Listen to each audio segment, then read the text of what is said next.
Bonjour et bienvenue sur ma chaîne Un thé à Montréal. Enfin, j'ai trouvé la recette du pain. Enfin, on va pouvoir se faire des sandwichs et enfin, on va pouvoir varier les petits déjeuners. J'ai essayé plusieurs pains que j'ai trouvés sur le net qui ont été plus ou moins des réussites ou des échecs.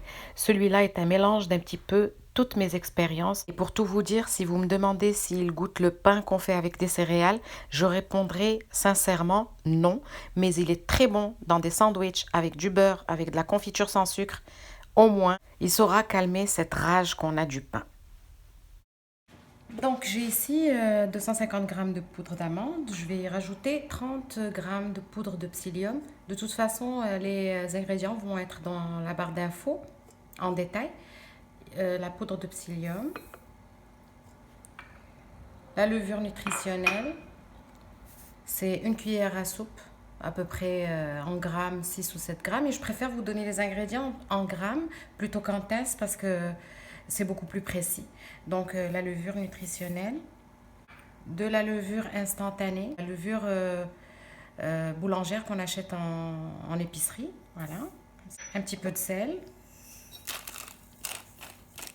un petit splash de vinaigre de cidre de pomme, comme ça, à peu près 2 cuillères à soupe. Bon, je vais mélanger tout ça et je vais rajouter 250 ml d'eau très chaude.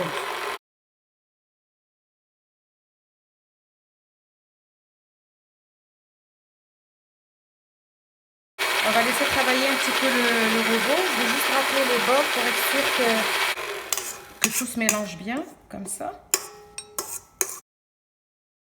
Après avoir travaillé à peu près 1 minute ou 2, je vais rajouter les blancs d'œufs et je vais continuer à travailler cette pâte. N'hésitez pas à racler les bords de temps en temps pour que le tout soit bien mélangé, comme ça.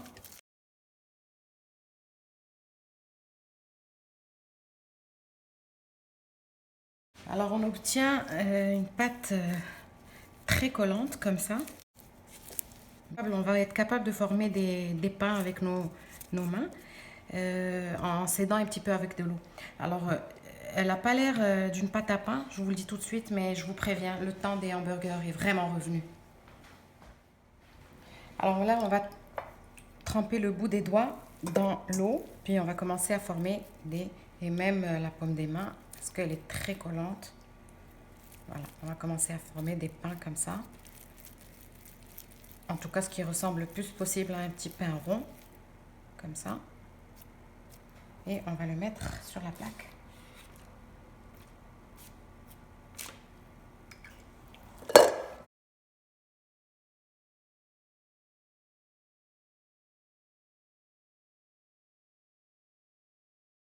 Alors j'ai fait 36 000 essais de pain.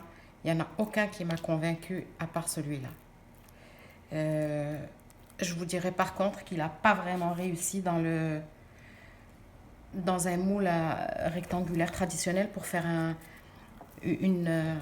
pain genre qu'on peut couper en tranches. Ça n'a pas vraiment fonctionné parce qu'il baisse un petit peu. Après la cuisson, il baisse un petit peu de forme. Il devient un peu plat, donc ça faisait pas beau. Ça faisait pas des belles tranches de pain. Mais comme ça, c'est très très bon. Et on peut même en mettre dans notre petit déjeuner avec, je sais pas, du beurre et des fraises cuites pour faire une confiture ou une confiture sans sucre. Voilà. Je sais pas si vous l'entendez dans ma voix, mais je suis super excitée à l'idée de partager ce pain. Parce que ce qui m'a manqué le plus en régime cétogène, c'est vraiment le pain. Ce sont ni les fruits, ni les autres sucres, mais le pain m'a vraiment manqué. Les pâtes aussi un petit peu, mais les pâtes de konjac, je trouve que ça fait l'affaire. Ça remplace bien les pâtes. Donc pour la quantité des ingrédients que je vous ai donné, ça m'a donné 8 petits pains. Si vous en voulez plus, vous avez juste à doubler les proportions. Là, j'ai mis mon four à chauffer. Je l'ai mis à 350 degrés.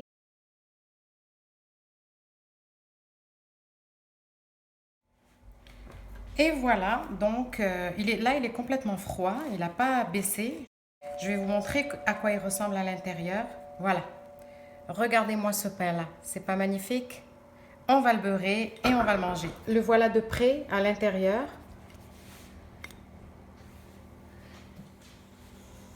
Une bonne couche de beurre.